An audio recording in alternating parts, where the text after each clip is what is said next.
I was born in a small town that most people couldn't even find on a map.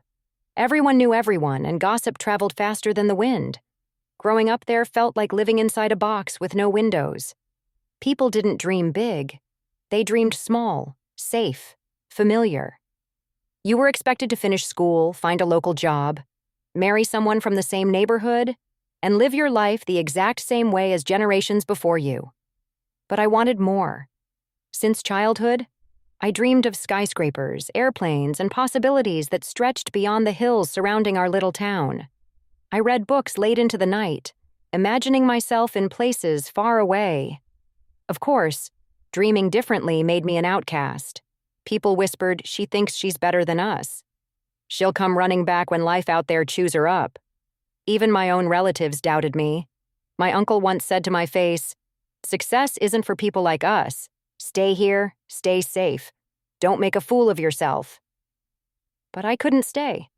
The day I packed my bags to leave for the city, my mother cried silently, but my father just looked at me with disappointment.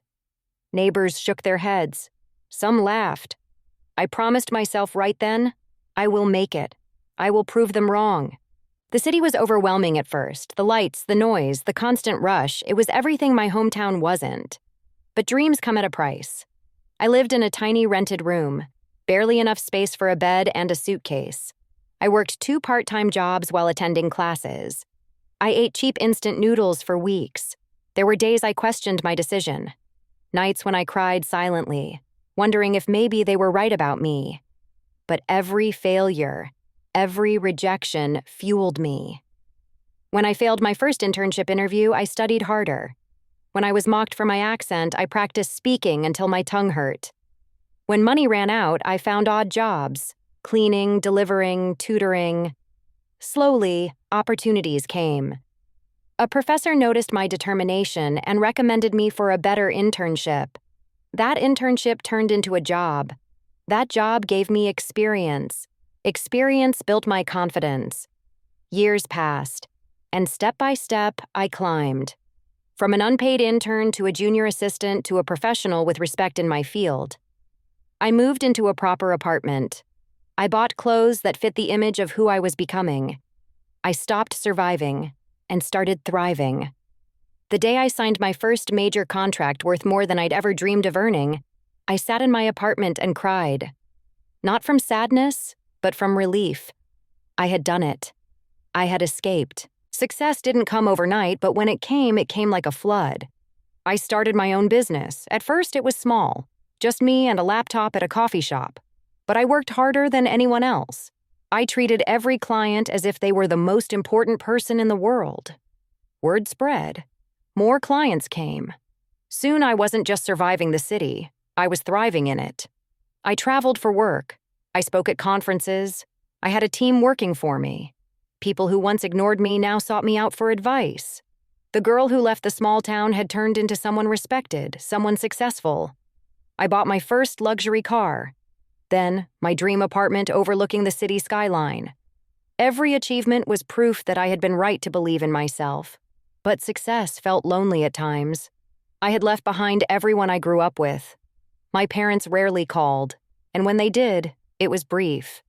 My relatives still acted as if I had betrayed the family by leaving. Yet I didn't regret it. I thought to myself, if they don't need me, then I don't need them either. Then one day my phone rang. It was my cousin, the same cousin who once mocked me, saying I'd come crawling back. His voice was hesitant, almost rehearsed. We need your help." At first, I thought I misheard him. Help? From me? He explained that the family business back in our town was collapsing. Debts were piling up. They might lose everything. The land, the house, their reputation. For years, they had never invited me back. They didn't call during my hardest times. They didn't congratulate me when I succeeded. But now, suddenly, they remembered me. Part of me wanted to laugh. Another part wanted to hang up. But then I thought of my mother's tears the day I left. I thought of my father's silence. And deep inside, I still felt tied to them, whether I wanted to or not. I told him I'd think about it. That night, I couldn't sleep. Memories of humiliation flooded back. Their gossip, their doubts, their harsh words. Now they wanted me to be their savior? I hadn't set foot in that town for over a decade. But soon I was driving back, my luxury car turning heads on every corner. The same streets I once walked barefoot now echoed with my polished shoes. People stared. Whispers followed me again, but this time with envy instead of mockery. My family welcomed me like a hero. Cousins who never spoke to me suddenly hugged me. Uncles who mocked me now praised me.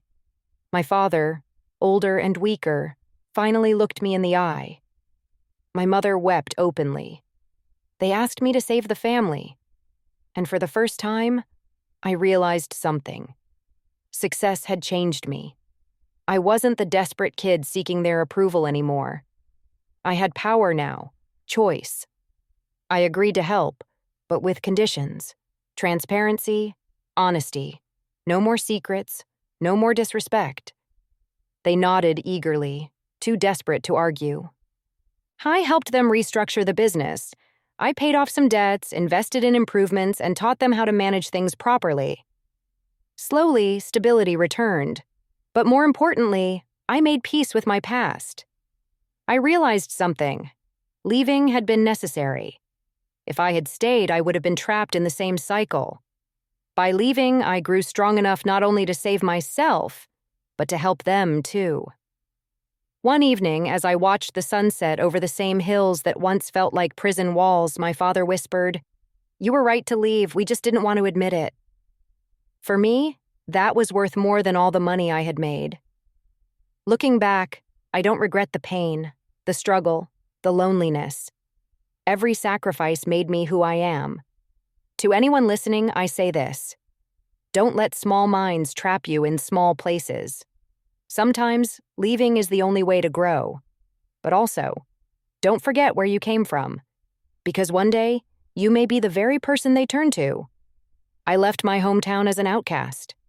I returned as proof that dreams are worth chasing. And in the end, maybe that was the lesson. Not just for me, but for everyone who once doubted me.